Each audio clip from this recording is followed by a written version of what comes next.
Hey, our next guest is the starting center of the BYU football team. At 6'5" and 312 pounds. He's the largest guest we've ever had here on this show. I told him I don't know. But we're going to get to the bottom of it. I told him Sione came on, and I'm not sure if Sione outweighs you. Does he? There's a reason he's so big and tough, because he's anchoring that offensive line as BYU gets ready for its second season in the Big 12. The spring practice starting on Thursday. It's a pleasure to welcome Connor Pay to the Wise Guys. We've been talking about this for a while, and it's happened tonight. Good to have you here. Yeah, good to be here. Thanks for having me. When I left the house, Gavin, Coach Fowler, was at the house, and he goes, "Who's on the show tonight?"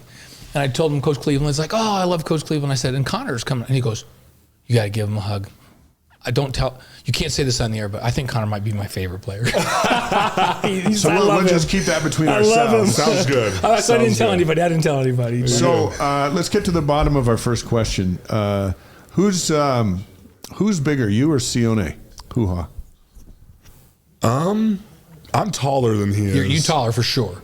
I don't know how much he weighs, and I haven't asked him, and I'm not going to ask him. I'm not saying you should. We're just thinking, when we're thinking of who the big giants are that have been on this show, you're the first thought. He says, "I think Connor's biggest guy." I'm like, you remember, Sione sat right here, so we had to start thinking about that. When he played, I think he played at about 310. Didn't he, when he was in the NFL? I'm a little bigger than that right now. Yeah, I think you're a little bit bigger, but I don't know if he's less or more than he was. I think less. He's actually in pretty good shape right now. But I'm with you. I'm not asking him. That might give you the title. Let's just give you the title before we... Hey, how eager are you to get the band back together and start official spring workouts on Thursday? So fired up. I mean, at this point, you go through all these winter workouts, and then you just want to play real football, especially now where this is my fourth season. Right. And so it's been through this before, been through the winter workouts, and we're here because we want to play football. And, so spring ball gives us a little bit of that. And so everyone's fired up. Yeah. And it's, you had a first go around in the Big 12 this last year, so you have a better idea of what it's going to take. Yeah. You made some changes on the coaching staff. You guys have a new coach in TJ. Yep. Does that bring an extra excitement to spring ball that having a new staff and doing some different things? For sure. I think for me individually, at least, having a new position coach has been a lot of fun for a lot of reasons. One, because Coach Woods is a fantastic coach, and it's been great to learn from him. But also at the same time, now that I'm going into my fourth season as a starter, it's now I have to prove myself to somebody new.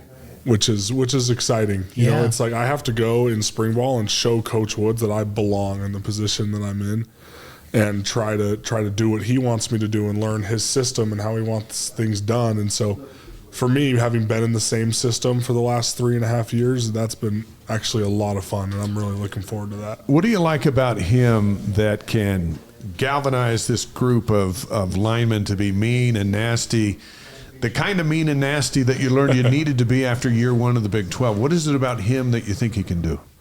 Well, I think Coach Woods, is that mean and nasty. Yeah. He brings that. And, he brings a different level of accountability and expectation to the room. But he's also a fantastic teacher, is something that I've noticed over the past, as we've started to do walkthroughs to prepare for spring ball, and he's teaching us his system, and he's a great teacher, and I think that will do more to elevate the room. That mixture of both accountability in learning and expectations, but also being paired with someone who can teach you really well, I think is a good combination. Is there some things schematically that will be people will notice? To me and to people that watch, it seems like last several years in the run game, we've run a lot of zone, outside zone, inside zone, where you guys come off the line of scrimmage, parallel, and just kind of stretch the defense out, and the running back picks a spot. Started to run a little more counter and power, where you pull a guard and a tackle, sure, or a tight end. Is the philosophy, because he's the run game coordinator, right? Is there a philosophy that when people are watching, we might see a little more of one thing or another because that's his style that you've noticed already? A little bit. I think the run game will be more variable than it has been in the past. And, I think I still think we're going to, kind of major in the zone game a little bit. But, the way we'll run it is a little different than we have in the past. And, you know, I think in a really positive way. It's different and a little more nuanced as well.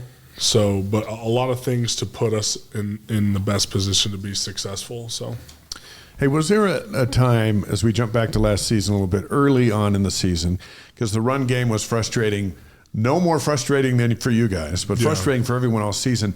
But you get in that Sam Houston game and things aren't, no one knows that Aiden Robbins has a broken rib. You know, we didn't find that out until later. But things aren't going easy early, and even with Southern Utah, was there a moment where you're in the middle of that line going, hey, wait a second, something's not right here? No, I don't think there was a specific moment. You know, I think it was just slow build of, you know, kind of frustration where it was, you know, we really weren't, you know, we weren't getting the job done, obviously, but when you go and watch the tape, it's like, man, we were so close. Yeah. And it was like 10 out of the 11 guys were doing their job, and it's the one that made the play look like a complete bust. And so that was frustrating where it's like you feel like you address something one week and then someone would screw something else up the next week, and to kind of be stuck in that cycle was a really frustrating one to be in. Especially for me as a captain and as a leader, that's my responsibility, you know, to fix those things. And, you know, the fact that we couldn't for the majority of the season was really frustrating. And, but, you know, thankfully, I think we righted the ship a little bit more towards the back half of the season as far as the run game goes, and kind of got our mojo back a little bit that way. Right. But it was way too little, way too late, unfortunately. And as you had kind of like, because I do think, you know, as I look at it, run game was going like this at the end of the year. Yeah. As you come into spring ball, do you feel that momentum as you come into spring ball? Like, okay, now we take where we left off and get better. And, and can we, hey, DJ, can somebody grab a water for Connor? Or Steve? That'd be awesome. Thank you. So do you feel like you can pick up where you left off, progress through spring ball, and is this the team with the components you have that you feel like we're going to run the ball in the Big 12 next year? Yeah, I think so. I think just the added commitment of never wanting to have a situation like that we did last year again is one piece of it. Thank you. And then I also think just kind of the enthusiasm and the excitement for a different kind of system. You know, the guys are fired up about it and really putting their heads down, really trying to learn it. And I think we've put more time in the film room together these past 2 months than any other January, February, really, since I've been here. And I have been putting a lot of pressure on my teammates to learn and to be better. And they've accepted it really well, and they're doing a great job. And, you know, so I'm pretty excited. It may look like crap the first couple days in spring ball trying to go out there and execute a system you've never run before. But I think as the weeks go on, I think it's going to kind of take shape, and we're going to kind of see what it can be. So I'm pretty excited about it. BYU starting center Connor Pays on the Wise Guys tonight. We're live on YouTube, Facebook, Twitch, and wiseguys.com. Spring practice starts on Thursday. Our live streams from the Philippines, Panama, Singapore. Yeah, this place, we're all over the world again tonight. Yeah, it's crazy to us that people kind of log in, and we get, you know, people from every week from Panama and the Philippines and all around the world. That's awesome. It's like 10 o'clock in the morning over there, and they're sitting at their computer at work It's listening. a Cougar Nation thing. It's a Cougar Nation thing. is amazing. It really is. So we got a lot of specifics we want to get to you, but let's focus on you first. You came back this year. You didn't have to. Yeah. You came back to get ready for your shot at the NFL. Yeah. What's on your to-do list, and how can Woods get you ready? Win. That's on the to-do list. When you look historically at the teams that have had the most guys drafted, it's the teams that win the most games. And so that's what I'm trying to do right now, is just help my team, help the coaches, help anybody I can to put us in a position to win. Because if you go out and you perform well and you win games, everything else takes care of itself. As far as the NFL and all that stuff, you know, going 5-7 hurt a lot of our draft stocks on the team. Everybody who was preparing for the NFL, it hurt all their draft stocks, including my own. And so we need to go and we need to win. So that's the focus.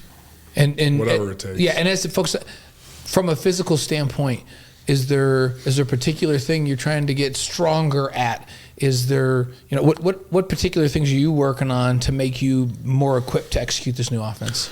There's a laundry list, of things. After every season, I kind of go through and go watch all the games and do a self-scout on myself and have some of the D linemen help me, or some of the other coaches. I could try to find weaknesses in my game. And, I think there's improvements that I definitely need to make in the run game with pad level, hand placement, hat placement, that sort of thing. And, hip height and leverage in the pass game, and, just setting myself up for success better before contact's made. And, so there's attention to detail. It sounds like all kinds of little details. See, people watch the offensive line and they think it's this battle of brute strength, which that's part of it, right? Yeah, for sure. But not many people understand. Like, you just talked about 4 or 5 different things in terms of technique that make a huge difference in your ability to be effective at that position. No doubt. I mean, you miss by 3 inches and you miss the block.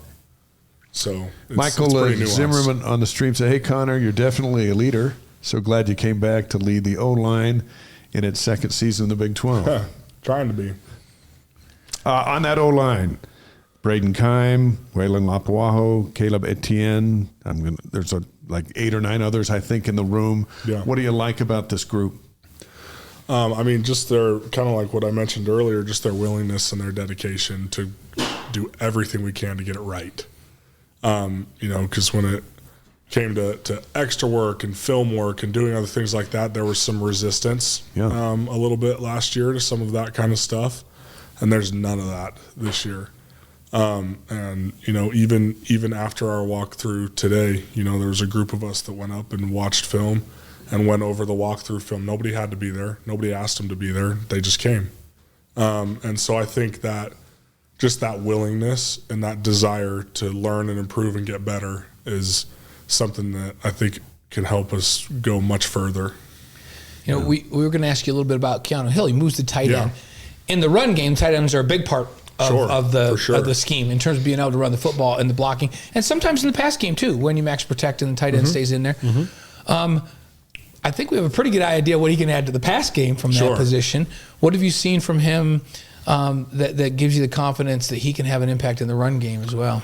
Well, he's definitely bigger. I don't know if you guys have seen him or seen pictures. Yeah. I mean, the funny thing is Keanu had to fight to keep weight off his whole career here. Like, he's more towards his natural body weight right now, 240, 245. Wow. Yeah. And I mean, because he's 6'4", like he's not small. Yeah. And him and Puka were really our 2 best blocking receivers, maybe blockers on the entire team. And so I don't think Keanu's going to have any challenges transitioning to becoming a run blocker, because now that he's bigger, it's going to be much easier for him. And so I think, once Coach Gilbride kind of helps him dial in the techniques, I think that'll be the only hiccup, is he just has to learn how to do it, right? It's a little different than a receiver. And so I think once he learns how to do it, I think he's going to be phenomenal. It seems like it'll be a little different. You break the huddle and you see him lining up next to your boys. Putting his hand in the dirt. Yeah, I'm fired up for it. Yeah, and you mentioned Coach Gilbride as well. So you have a new tight ends coach as well. Tight ends coach can be really involved in the run scheme and what you guys get done. Has to be. Yeah, so what does he bring with his experience? Well, I mean, he brings experience, right? I mean, he spent, 12 years in the NFL. And so I think that's pretty attractive, to the tight ends in the room. They're like, hey, that's a dude that's coached tight ends for a long time in the NFL. He knows what it takes to get there on a personal level. And then also he's been around the game of football at its highest level. And so, I mean, you have to be able to coach, to survive there. Right. And so I think his resume kind of speaks for itself. And, I don't know the details of what his coaching style is as much because I'm not in that room, but everything that I've seen has been very detail-oriented and similar to Coach Woods in a lot of ways. Blaine mentioned that the run game, Woods is going to be the run game coordinator as well as the line coach. How important is that position, is the line coach, how important is it for him to also be the running game coordinator? Oh, it's huge. It's huge because I think it just everything on a staff kind of works together, right? And now, A-Rod has somebody that when he needs a run play, he's got somebody to turn to. And and that's dialed in on it, designed it, is expert in it. And that didn't exist last year. No, not very much. Right. And so I think because just having the O-line coach be your run game coordinator is really nice, because now it brings everybody in sync. Coach Woods can now help coach the tight ends, help coach the backs on what our scheme is, what the goals of the plays are. So now we're all in sync, rather than kind of we're doing one thing, the back's doing something a little different, tight end's doing something a little different. It's a lot more cohesive when it's done that way, I think. And then I think it's great. It's great for the coordinator, to be able to have someone that he can turn to for the run plays, because A-Rod has been and will always be a master in the pass game. But now that we can kind of bring in that aspect to help in the run game, that kind of, frees A-Rod up to do what, he's best at. When last year, there was all kinds of other problems he was trying to address and trying to fix. And so I think it'll just open things up a little bit more. It kind of, that's the relationship that we had when Coach Grimes was here. Right. That's how it was. A-Rod was kind of, he was the pass game coordinator. And so he was handling all that. Coach Grimes was the offensive coordinator, but also really the run game coordinator. And it seemed like the running back did okay during that time. Yeah, I'd say so. Yeah, they were just fine back then. Just a little bit. Speaking of that running back room, LJ Martin comes back. But there's quite a bit of talent in that running backs room. No doubt. Which is a very integral part of being able to run the football, along with creating seams. Yeah. What do you like about that running back room, and who's catching your eye? Well, I think depth, for one, is great, even though they're younger. And I think, with LJ coming back, having another year under his belt and having a full off season in the program will be a big thing.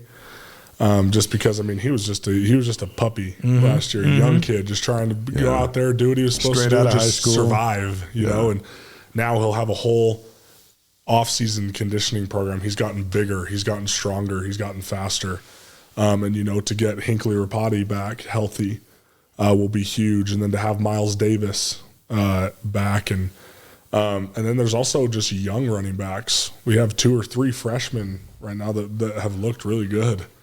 And, it'll be interesting to see, because I've never seen them play in pads before in real football. It'll be fun to watch them play in spring and see how they do. But doesn't it kind of feel like the fact that they didn't go to the portal and get a running back like they had the last couple of years, right, with Chris Brooks and Hayden Robbins, that they're confident that Robbins can be the man with the supporting cast behind him? Do you see that kind of like, hey, Robbins, or Martin, this is your chance to take the next 3 years? I think a little bit. Anytime an opportunity arises to improve your roster, we're going to take it. Sure. But I think everyone in the building has confidence in LJ and all those running backs. So if we didn't, we'd find new ones. Yeah. Hey, Gary Bohannon came on with us a couple weeks ago. Yeah, we got a couple questions. About that. and he said, I can hold my own at the table eating with the O-line, no problem. Especially you. That's what he said. He's like, I can hang with Connor. No problem. About me individually. Eating. He says eating, like I'm from the South. I can hold my own eating with anybody. That's 1,000% true. So is that true? 1,000% He said true. that you and he had just knocked down some, I believe it was Korean barbecue. We had he some. said I can hang with anybody is what he said. We had just gone to a Korean barbecue place called Bumblebee. Right. We said, we're going to ask Connor I said, we're going to verify that this is true. And that food is awesome. So shout out to Bumblebee. There you go. It's pretty heavy too. It's pretty dense. Korean barbecue, chicken, steak, and stuff. And Gary did just fine.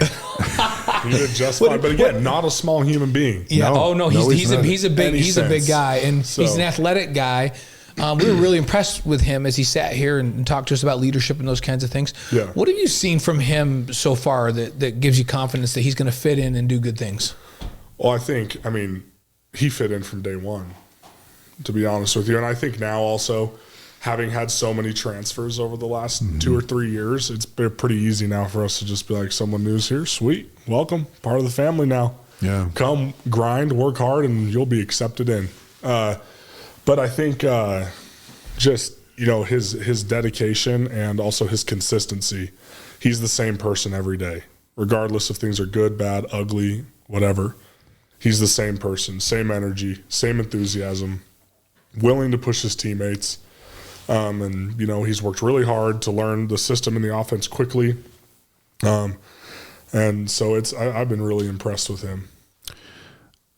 You know, a lot of the questions about him, and we talked to him about him, was the surgery and his labrum and on his throwing shoulder. And he said he's completely healthy, and the guys went back to Florida to check that out before they brought him in. But you've seen him out there. Yeah. What's your take?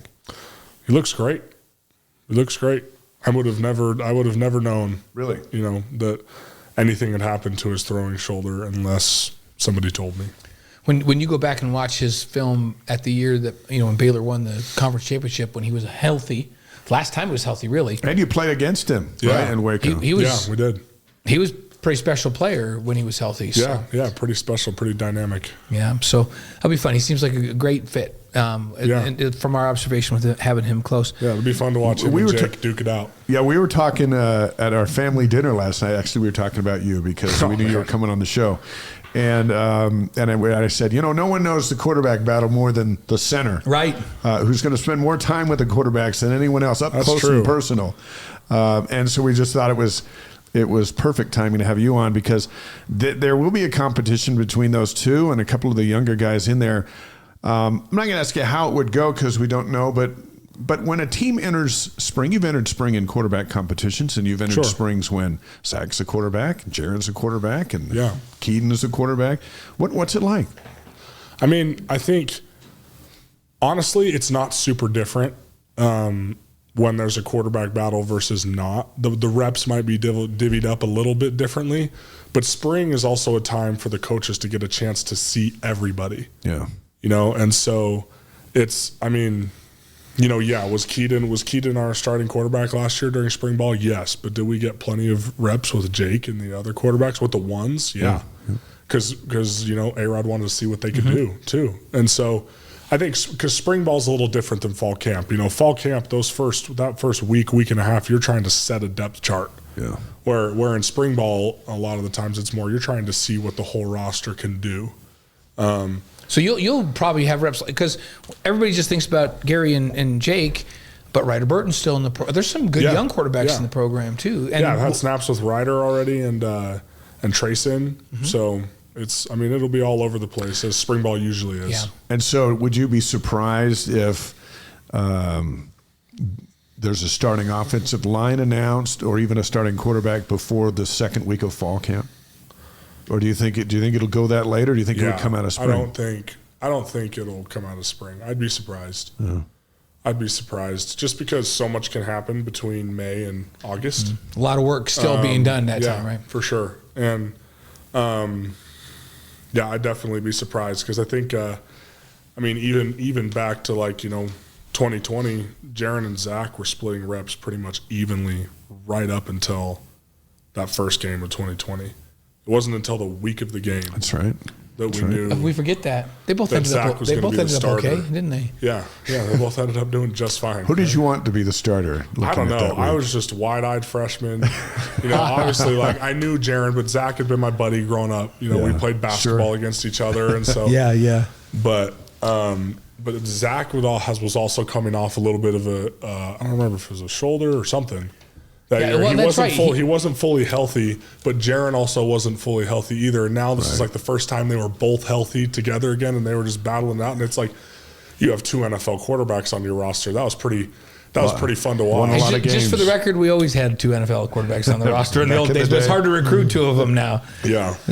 So correct me if I'm wrong. I'm just shooting from the hip here. Your first start, was it not the Boca Raton Bowl? So I didn't start that game, but I went in the second series. And then played the whole rest of the game. Yep, because James Empey had gotten COVID.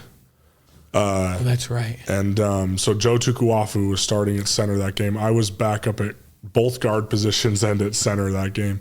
And then on the second drive, Joe rolled his ankle, and so then I was in. And that was your first time playing center. I had played center once or twice before that, on the last series of the game, and we were just killing somebody. Well, we remember as we were working that you were flawless in that game.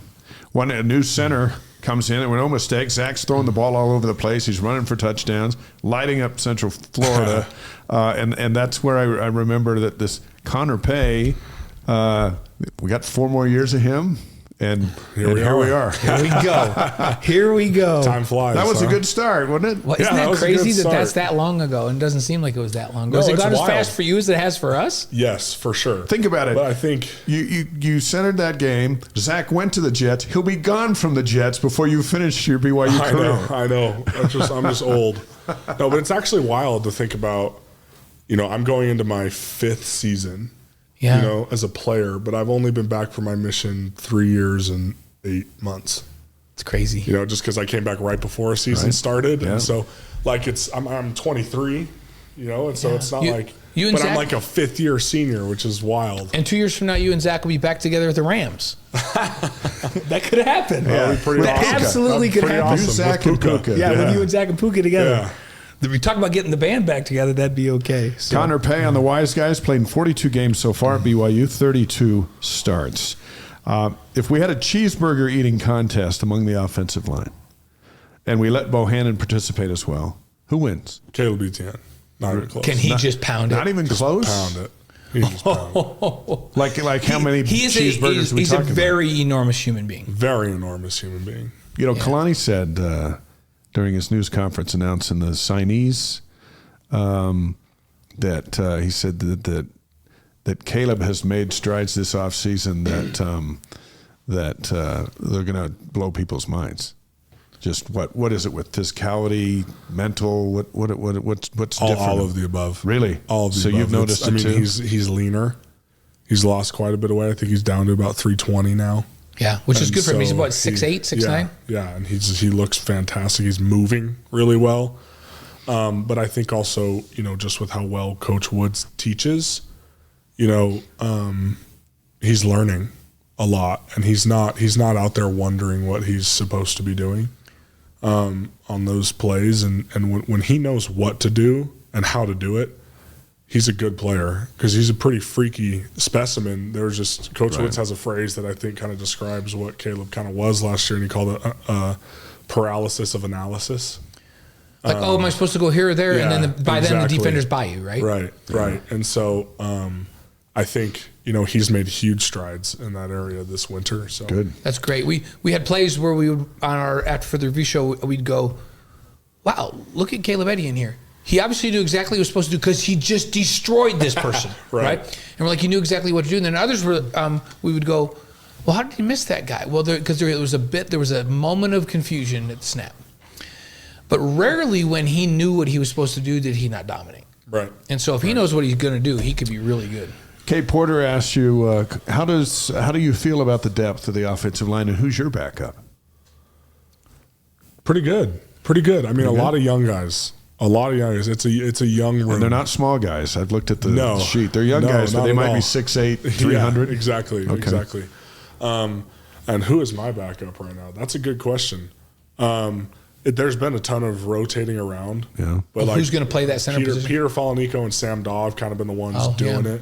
But they're also competing for a guard spot too and other things. And so, but that's like the start of spring. Everyone's everywhere. Yeah. Little's back, right? Isn't he back? No, Tyler Little's defensive line. Oh, they moved him to the D line. Yep. Oh, you know what? He could be good over there with that size. So. With that size, yeah, I didn't even know that. That's great. Hey, we can talk about future recruits if they're his little brother, can't we? I think we can talk about whatever we want. I think we can. Your little brother's he's a freakish. Are there like rules? I'm not allowed to talk about recruiting or something? No, we're not allowed to. When we do a show for BYU, we're not allowed to. And this one's an independent show, so we don't talk about it. Gotcha. But we're talking about failure. Your little brother's a freak. Right? Very much so, yeah. Yeah, like he's like, what are his dimensions now? Because he's only, was he 17 now? Yeah, or 16. He's 16. He's got 2 more years left, right? Well, actually, he turns 17 in 2 days. Yeah, so he's going to be 17, and his dimensions, because you and I were talking about this last summer, and you're like, oh my gosh, he's freakish. Yeah, he's 6'7", probably 305 now, maybe. He's 17, folks, and he's really athletic. Pushing 300 pounds, yeah. He's really athletic. Yeah, and he's a lean 300 pounds.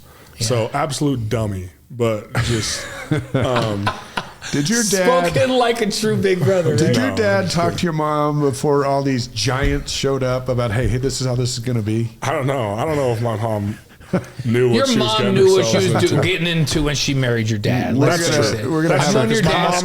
My mom's 6 feet tall. Yep. Yeah. My dad's 6'5", more like 6'3" and a half. I've known his mom and dad since they were here. Down to 6'4". Yeah. A little bit of shrinkage, a little more width. Sure. Yeah. It happens to all of us. How much talking do you do in the huddle as a center? In the huddle, not a lot. At the line of scrimmage, a lot. A lot. Yeah, so mainly in the huddle, we're getting the play relayed to us from the quarterback.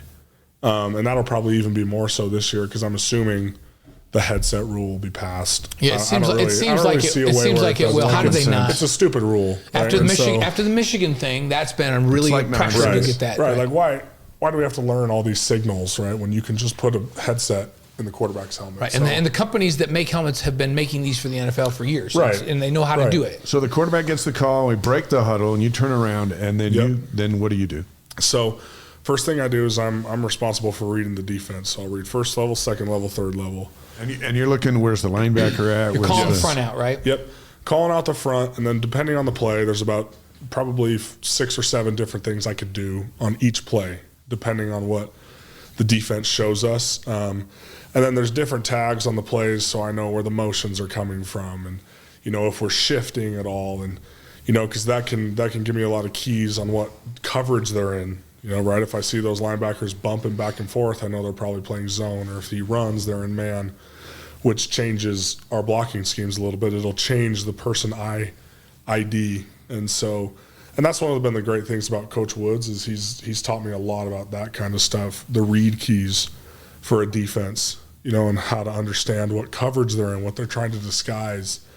And, spending a lot of time reading safeties as well. And so because the safeties will tip off who's coming out of the front so Connor knows which direction. And all this is happening in 4 seconds. Yeah. I probably have about 3 or 4 seconds to make all those decisions, make a call, because everyone, running back, rest of the O-line, tight ends are all just staring at me, waiting for me to give the ID because that tells them what to do on any given play. It tells them who to go to. And then the quarterback has to know, hey, Connor just made this call, so here's who's picked up, and here's who I'm responsible for if he comes. Right. Especially in 5-man protection. So he's waiting for you, especially when you're empty, to make the call. So that now he understands where his first glance is to just make sure that the guy that he's responsible for isn't coming, right? Now, the quarterbacks have a tough job. He's got to go survey the whole defense and pay attention to what I'm saying so he knows where he's hot and where he's not, and make sure everyone's lined up in the right spots and get his read keys pre-snap. Quarterback is crazy Then on the first step, he has to verify that his pre-snap read was right, which most of the time it's not exactly the same thing, but he has to make that adjustment. Sure. Yeah. So then the center and the quarterback are the 2 smartest guys on the team. Period. Don't let anybody on defense tell you anything different. While all this is going on, and we've known you for some time now, we know you enjoy the game. You love the game. So, I do, yeah. So while you're doing all that, when do you get the chance to talk to the other team? Honestly, not that much. Really? Yeah. I mean, there are some teams, usually the bad ones, who talk a lot of crap, but so the good ones don't talk smack? No, not really. It's we would talk a little bit sometimes too, but honestly, most of the time, there's not a lot. There's definitely some. But it's after the play? Especially early in the drives, you'll talk a lot. But then by the end, us in the D-line, we're getting kind of tired. We're not going to waste our breath, talking smack. We're all trying to catch our breath and look to the sideline, get the next play, and just go do our job. So that big Arkansas game, when you're making the charge back to win it in Fayetteville in front of all their fans, it's all business at the line of scrimmage? Yes. I don't really believe that because you have too much fun, and that seems like that'd be a lot of fun. It is a lot of fun, and I like talking crap because I think it makes the game more fun. Yeah. And so I don't get mad when people talk crap back. You got to back it up. If somebody's creative, do you actually like it? Yeah, I think it's so. There's something. I mean, there's all kinds of crazy Mormon jokes and stuff. Some of the stuff that people come up with, I'm like, dude, I've got nothing to say. That's good. So you're at the line of scrimmage. Tell us, maybe if you can remember one or two, that a lot of stuff that gets shared down there we wouldn't be able to have on this show. But, yeah, but tell us. I don't know us if there's anything I can share on this show. Are there a couple of things where you're down there where you just heard somebody did their homework and researched and they thought they had something that's just going to, what is he trying to do? Make you laugh? They can't really, they don't want you mad, right? If you get mad, they got a 6'5" bull coming at them. Yeah. Well, no, it's pretty funny. I mean, there weren't a ton actually last year that I remember that are appropriate. But there were just some that people would like pull out the dumbest stuff and like we'd blow them up on a play or something and get some pancakes and they'd be yelling at us, calling us virgins and stuff like that. Like, you guys can't have sex. And we're like, dude, we just pile drived you into the ground. And like, that's your comeback. Maybe you should be like, it's like at that time there were like 4 dudes on the O-line who were married.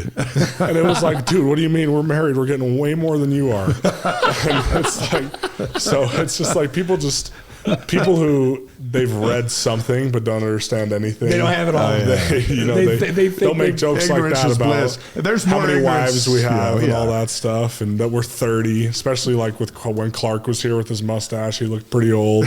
Yeah. And so they're like, dude, we're playing against a 30-year-old right now. Oh. That's funny. That's funny. Kate Porter asked a good question. Who's the nastiest guy on the O-line? And then the same question on the D.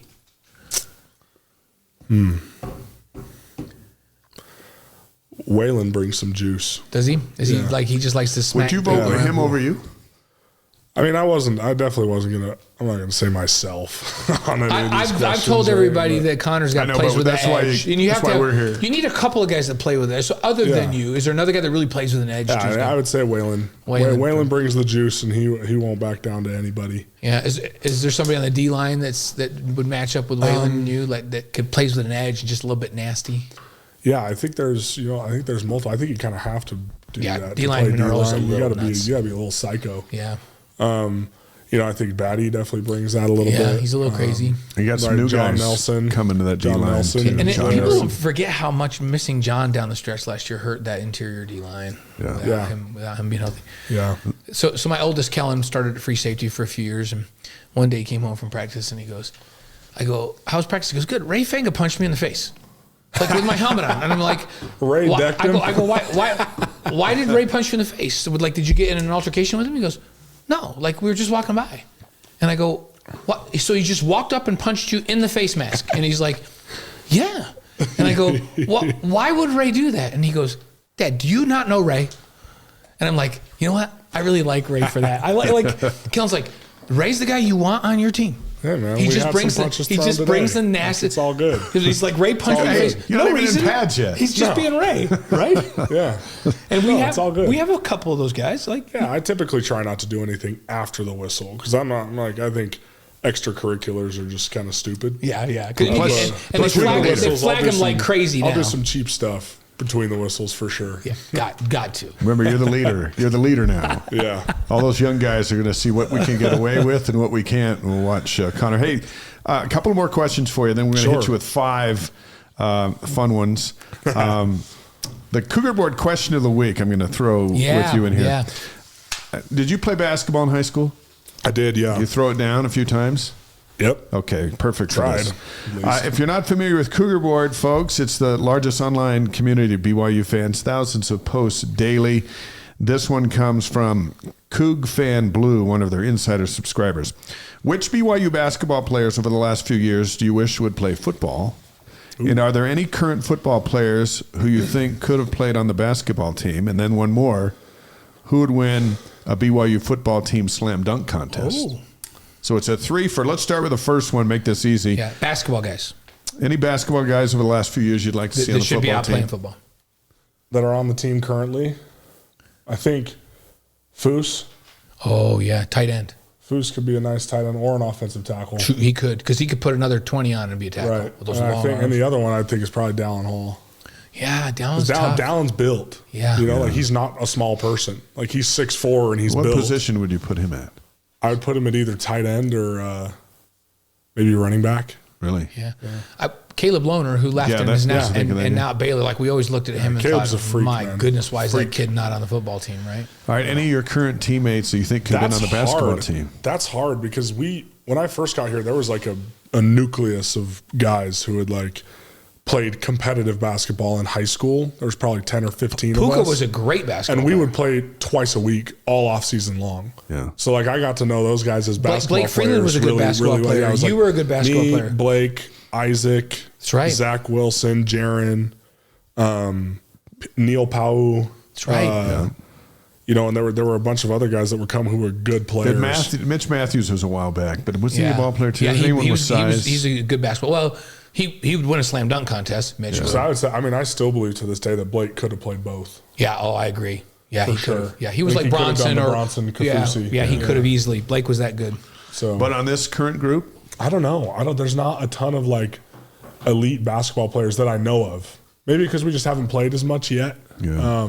Okay. But I'm trying to think of guys who could. But I mean, the hard part too is like now that I've been around a lot of the guys on the basketball team and played like pickup with them and done things like that. Like that's a different type of basketball player. Yeah, Like, they're really skilled right now. like that's different. Like it's hard to compare someone like because they would mop the floor with any of us. Obviously, yeah. they're freaky. So who wins the BYU Who's the BYU football slam team? dunk contest though from the football team? Dude, I don't even know anybody Who's got some hops? Can dunk good. At least has any cool ones. I know the guys who can jump high, but I have no idea if they Yeah, can dunk. who's the greatest leaper on the team right now? Probably me. I think so. but- So Connor probably. I would say I'd probably. When we're talking win the about weight to contest. jumping ratio, he's clearly the best on the team. I'm just kidding. I don't know. I really don't know. That's actually something. Maybe we'll have to play a little more basketball this Yeah. offseason. But don't figure land that on out. anybody's ankles coming No, down. I trying won't. to That's show why them I out. only play with the football team or my friends that are really good basketball Do you know who I players. think has a big vertical and is fairly long? Maury. Yeah, Mo probably could. Yeah, I think he could dunk it pretty I'm sure he could. handily. I'm sure. he Right? could. Roberts is probably pretty good. Roberts could get out. I would Yeah. imagine. Yeah, Chase should be able to throw it down. I with bet ease. Darius could too. That's a good point. Yeah, Darius would- yeah, yeah. Darius would be a good dunker. Free safety that was hurt last year. He can jump out of the gym.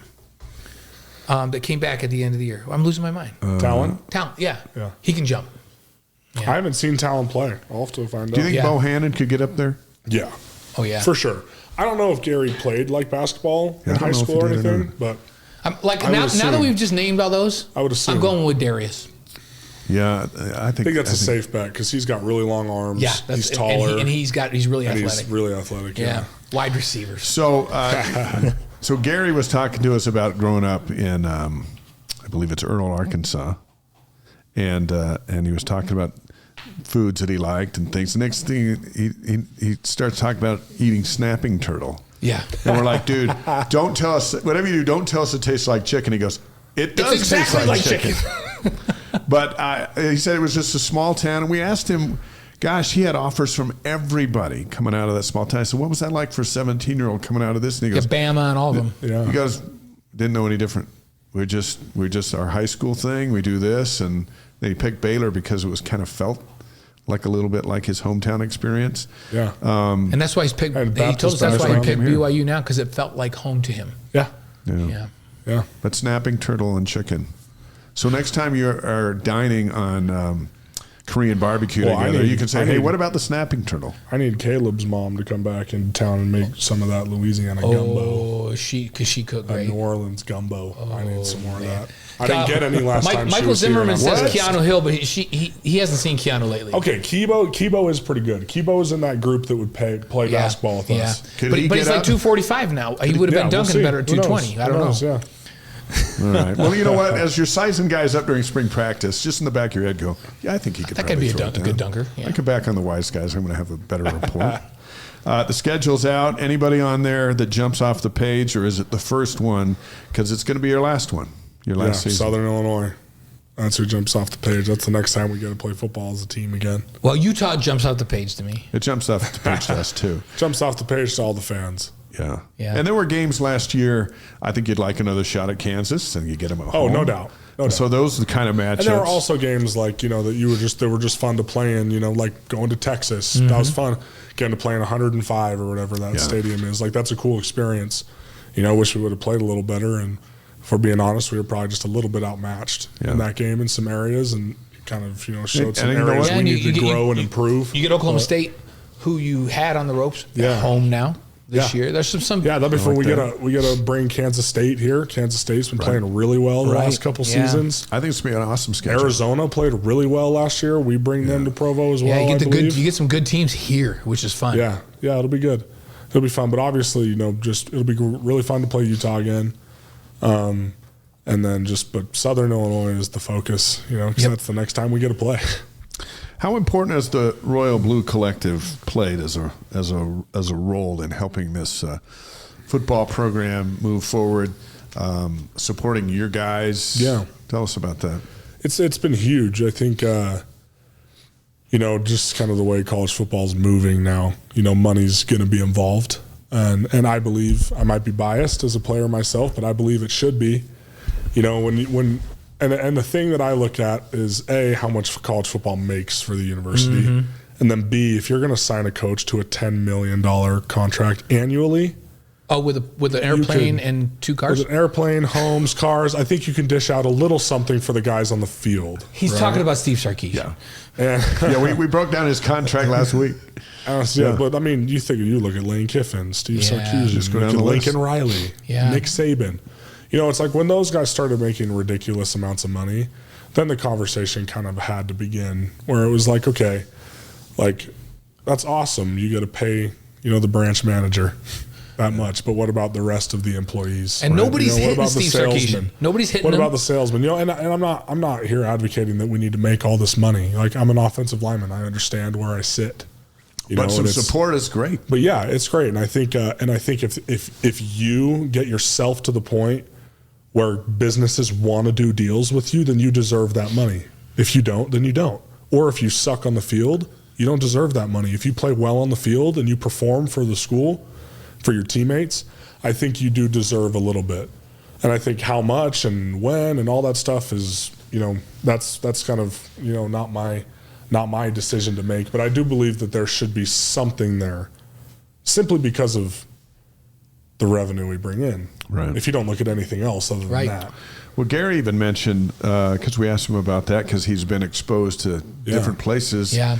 And he said BYU does it the way it should be done. Yeah, I agree with that. In a plan for the future as opposed to a bag of cash. And that's one of the coolest things the collective has done is they pair, because everything has to be fair market value, right? They can't just hand us money for doing nothing.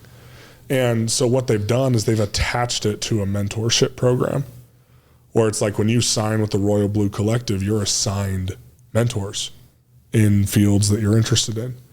And for me, I'm in the entrepreneurial management program in the business school. So let's hear it. Let's hear who your guys are. I've been interested in business, and that's what I'm going to graduate in December. And so, like really early on before the Royal Blue was a thing, Markel Staffieri, former Edge player here, was one of my mentors, and he's been a fantastic mentor and friend over the last 3.5 years. And now that the Royal Blue is coming to be a part of it, Josh Jurgensen from PAX has been a great mentor, and there's countless others. But now it's where it's like, okay, you have to go and do this for or with your mentor as a way to earn the money that you're paid by the collective. It's like, okay, going to a board meeting, going doing this, and it's kind of in the hands of the mentors as to what everybody does.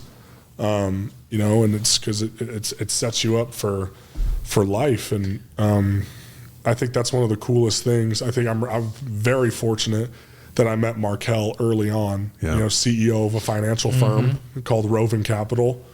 And they're a fantastic firm, and they've handled all my money since the day I got to college, and now it's, I have a pretty good investment portfolio for 23 years old, I think. I don't know, maybe not, but hey, at least I have some. Go with that. I have some. And you've got good help with good people that you've networked with that can help you manage that. And you want to go play in the National Football League, and that's great. But even if you go play in the league and you get money, there's people that can help you invest that and do all of that. And then when you're done playing football, and even best case scenario, it's over in 10 years. Right. And then you've got You're this. 35. You've got what are this you going to do network for and the you're next set 30 up. years? Right. And most people don't get to play for 10, right? Yeah, exactly. Most people play for 3 or less. Yeah, I love hearing this. I love hearing that they're setting you I guys think up. that's been, and I know Gary was really attracted to that, right? Because life after football is a real thing, and it's pretty awesome. Just because through that mentorship program, I think I have probably 3 standing job offers for when football's over. That's great. And they're more than happy to wait till I'm done pursuing an NFL career, and I would have never had those relationships. That's a great. I think that's the genius of how the NIL can help a school like BYU stay competitive, as opposed to Texas A&M, which just has a bag of money. Right, and you saw how that went for them. And and BYU had to find a unique way to do it, right? Because just the nature of the church culture, we're just not going to go buy guys. We'll never do that. We're not going to pay $2 million for a quarterback. It's just not not the athletic department style. That's not Kalani's style, and that's not really our style as a team. But you can find guys that want what you got. Yeah, like I want someone who's going to play here because they want to play for BYU and play with me. Yeah, not because we threw a bunch of cash at them. That's shallow. That's pretty baseless, and it never really works out.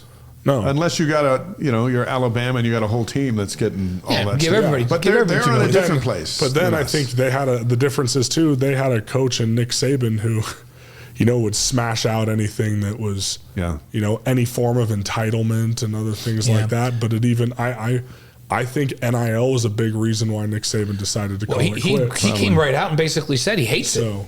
Yeah. He hates the whole thing. Because now it's one of the reasons he left the NFL. He came back to college, right? And I think there's going to be a happy medium with NIL, right? It's pretty insane right now. It's pretty all over the place. I think it'll be kind of narrowed down, and I don't want to say regulated because I hate that word and what the NCAA has done with it the last 4 decades or whatever. But there's got to be some oversight. Some fences around. Yeah, there's got to be at least guidelines like.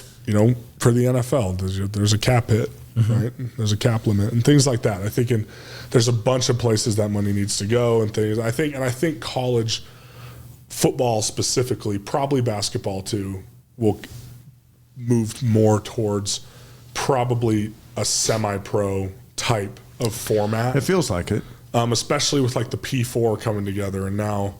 With the SEC and the Big Ten forming a kind of an alliance, a commission together that I bet I would not be surprised if the Big 12 and the ACC become a part of that and slowly start the process of breaking away from the NCAA. Probably, and the NCAA is making it easy for them to go, you know what? Why do we want to be part of this circus? Yeah, we can have our own circus. Well, and there was just some announcements this last week about legal rulings making the NCAA even weaker. In Alabama and Tennessee, the NCAA can't regulate NIL deals in any shape or form. Yeah. Interesting. Will be fun to watch. Let's do these 5 questions. Okay, let's hear them. And we'll finish up with Connor. I think we're going to have some additional time with you for Cougarboard, which we're shooting a little bit. So look for that later in the week. But let's get to these. You ready? Yeah, here we go. Your favorite sports movie? Hey, and you're not allowed to look at the questions in advance. I got to hide it. My favorite sports movie. Holy. This is so hard. Why didn't you let me prep? No, these are off the top of your head. Come on, man. What was the first thing that popped into your head? It's like you turn around, you're seeing a blitz, you're making a call. What's this? It's like you just the first thing. Biased, corny, for me, The Blind Side. No, I love it. Loved that movie. Classic. Maybe because I was that obese kid too. Everybody knows it's Sandra Bullock and Tim McGraw's best movie together. Right? I don't know if they've ever that was a good movie. I don't know. But I always loved that movie. I always loved that movie. That's awesome. Favorite singer or band? So it can be a solo artist or a band. See, people are learning a lot about singer. My favorite singer is Mikkel. Is her name? Mikkel? Yep, and that's my sister. She's a professional singer in Los Angeles. Okay, that's fair. So MYKEL. Mine's Libby. We had her on the show. My daughter. Nice. Can people find her work on YouTube? Yeah, anywhere. So how Apple do you Music, find Spotify, it? It's on all of it. How do you spell it? MYKEL. And if you just looked it up that and you did musician, you'd find it. Yeah. Okay. You find it on there. I'm gonna actually look her up. Okay. So and then favorite band. Okay. My favorite band is always I kind of teeter between a couple. just because I play the drums. And so, I kind of like that heavier style of music. So Dream Theater, it's kind of a deeper cut.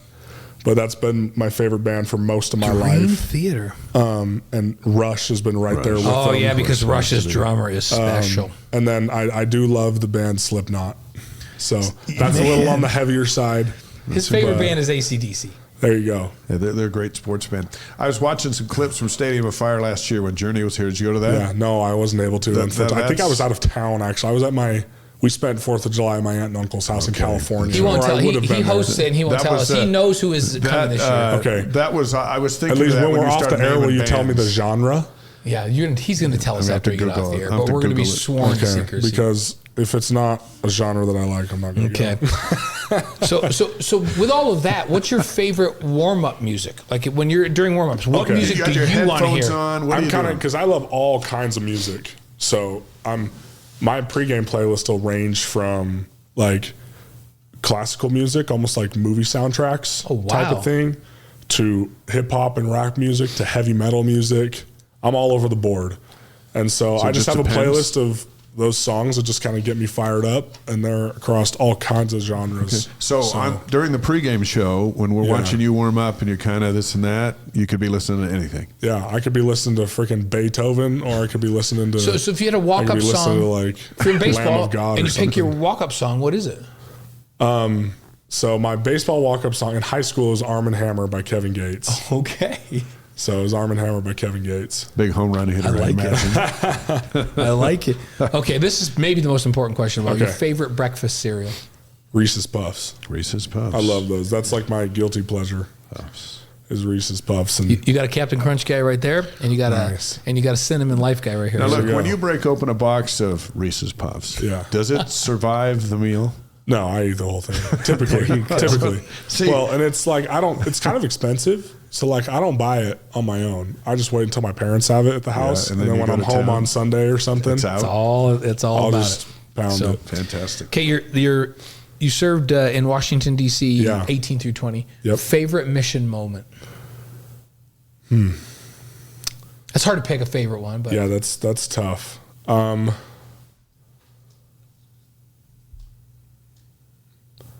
I'd probably say when my good friend Tyler Robinson was baptized. That was probably the highlight. At least that's the first one that came to mind. There's tons of them. While you were out there, he was baptized here? No. So I guess I can tell you the story. Yeah, get it. Let's go. So, and I think I may have sent this. I sent the link to this YouTube to my mission president and his wife, actually. So they're probably watching this right now. If President and Sister Kaplan are out there watching, they've heard this story before. And I hope I don't embarrass President Kaplan a little bit, or myself. But I was transferred to the Mount Vernon area in Virginia, which is where George Washington's house is. Super historical. Right on the Potomac down there. Yeah. The church building was literally 100 feet from the Potomac. Oh, nice. Beautiful place. And there was a gentleman in the ward. Hopefully he's okay with me sharing this story. I guess I already said his name, but it was a gentleman named Tyler. And his wife was a member, but he was not. And he had met with the missionaries multiple times before and just wasn't interested, wasn't really his thing. But he would come to church like twice a month just because his wife wanted him to, and he wanted to be supportive. And so like he would come to elders quorum and things like that. And he was, they had been in this ward for multiple years. And so he'd gotten to know some of the guys. And so he was pretty open, like with his concerns. And so he would make comments in elders quorum and stuff. It was actually pretty cool.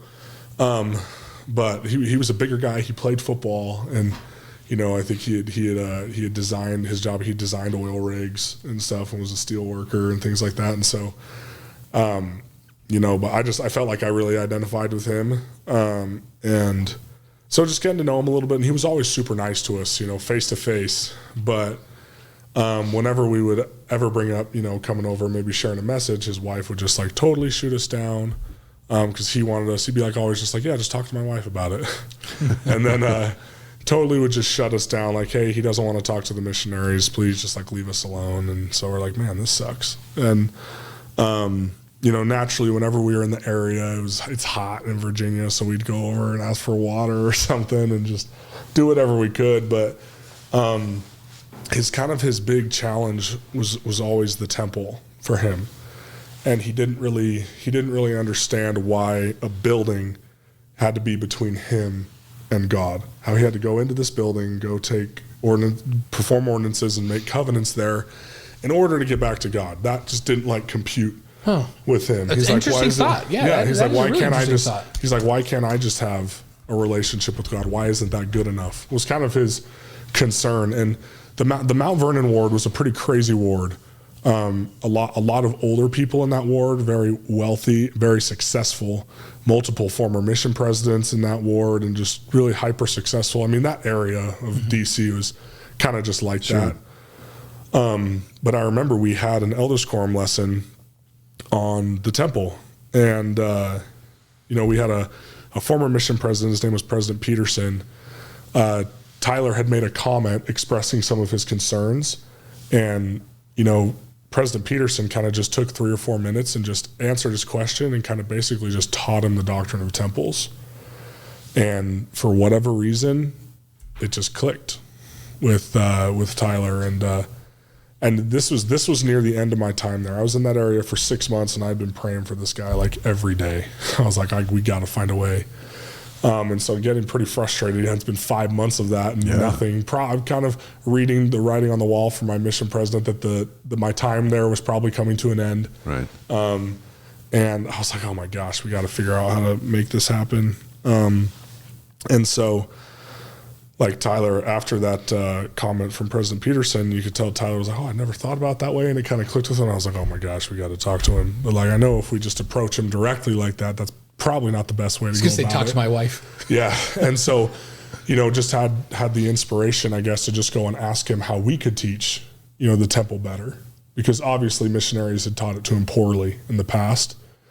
And so my companion and I, Elder Worthington, just went and walked up to him. We're like, hey, Tyler, could we just we really appreciate your comments in Elders Quorum. It's we understand that you had these concerns and how the temple was explained to you, and obviously it wasn't explained correctly. What can we do better as missionaries to explain it better from your perspective? And he didn't even answer the question. He was just like, I want to meet. And we were like, okay. And so we went over to his house later that night, and had him kneel and pray with his family, with his wife and his daughters. Yeah. And ask if this was true and if he needed to be baptized, and he received an answer there in the living room. And you hadn't even given him the lessons yet. No, wow. We had just talked about the restoration that night. That's it. And he agreed to it, and he had multiple experiences. He's a very spiritual individual. Yeah. Lots of experiences with people from the other side, dreams, that kind of thing. And he had multiple experiences, and it's over the next week, his daughters had 2 or 3 near-death experiences. It was crazy. And he basically just said, he's like, I can't do this anymore without the priesthood in my home. He's like, I can't do it. And that was another big thing. He's like, I have to be a priesthood holder. And so we taught him all the lessons in 4 days, set a date for baptism. It was going to be my last week in the area. Was going to be his baptism. They ended up having a close friend's wedding that they were leaving for 5 days for. And so we had to set his date for baptism the Saturday after I was leaving. Oh. And I was devastated. And I called my mission president, and I'm crying. I'm like, please, can you delay the transfer? I've been praying for this guy. I've been praying for this guy. Please let me stay. And he was like, no, you need to go. This needs to happen. You're needed in this new area. And I was like, oh my gosh. And I was pissed at him that night and stuff. But we saw him. We took another one of our friends to a baptism later that Saturday. And he kind of pulled me aside and told me where I was going, what he wanted me to do in this new area, blah, blah, blah. And then he was like, okay, but there's one thing I need you to do. And I was like, okay, what do you want me to do? And he was like, the person you're replacing and just the way the transfers work, someone has to be trained to do a new assignment, and they need about a week to train the new person. So we're going to need you to stay in your area for 1 extra week. And I was like, Oh my gosh. It was like He knew what he was doing. The coolest thing ever. And I was like, why didn't you just tell me that on the phone? Like, I knew you knew that. Like, why didn't you just tell me on the phone? Hey, they have to have some fun too. He wanted you to struggle with I didn't want to make it seem, he was like, I didn't want it to make it seem like I was doing favors for missionaries. And I was like, I get that. That makes sense. You can't, as a mission president, you can't look like you're granting requests, especially when it comes to transfers. And he's like, but I already knew. He's like, that's why I shot you down so hard on the phone and didn't even want to talk about it, because I knew if you pressed me hard enough, I would just tell you. And I didn't want to tell you yet. But so long story short, I got to stay, and I was there for Tyler's baptism, and I got to confirm him a member of the church and give him the gift of the Holy Ghost, which was a pretty special experience for me. And, still good friends with them to this day. And this is a good reminder. I need to FaceTime them and see how they're doing. It seems like they should be out for a game this fall. Their families jumping all over. Yes, they should. We got to figure out how to make that happen, because they've been bouncing all over the country, because his wife works for the National Guard. Oh, wow. And so they've been kind of stationed in different areas. And I think they're in Florida right now. Hey, if you can pull that off, if you can get him to a home game, we'll get him on the pregame show. Yeah. Heck yeah. That'd be fun. I'll call him and see if he'd be down for that. That'd be fun. We'll figure out how to get there. We'll figure out how to get him there. I think they got like 6 kids now, so that'll be a pretty big fun family trip. That's the best story. The best story of the show. Yep. So Nice that was a job. pretty special experience. So That's a fun area. That's why I was telling these guys earlier. That was my home temple district growing up. Was Washington D.C. I grew up in New York. That was the closest temple. Cool. So Hey, let's just end the show on that. Okay. On that, we've got. I'll be on Sports Nation tomorrow, and then Blaine and I are together Wednesday night with BYU in Houston on ESPN Plus. That's at 7 Mountain, right? And then baseball, I'm with Gary Scheide Thursday, Friday, Saturday, and you're on the pregame show with Saturday the guys with Saturday Tyler night. and Kristen and Kristen and Jerem. It's on like Saturday night. our weeks are just getting started, and you got practice on Thursday. I do. Yeah, I do. And practice for Connor on Thursday. Thanks to Steve Cleveland and Connor Pay. Hey, you were worth the wait. Yeah. It was great to have you here. Yeah, no, glad to be here. Thanks for having me, guys. This was fun. Podcast will be up tomorrow, and next week Noah Hartsock and David Nixon. And you'll see him on Sports Nation tomorrow. Yeah, So you'll be there tomorrow. I'll see you Wednesday night. yeah. We'll both see you each other Wednesday night Wednesday. on the game. And then next week we're right back here. So share the podcast with your friends and like us on YouTube and all that stuff, and we'll keep doing our show. And we wish you, Connor, a healthy, successful spring football practice. And don't forget to have fun. Thank you. All right. I plan on it. Yeah, remember, keep an eye out for those dunkers. We're gonna have you back. I will. All right. Thanks for watching, everybody. We'll see you.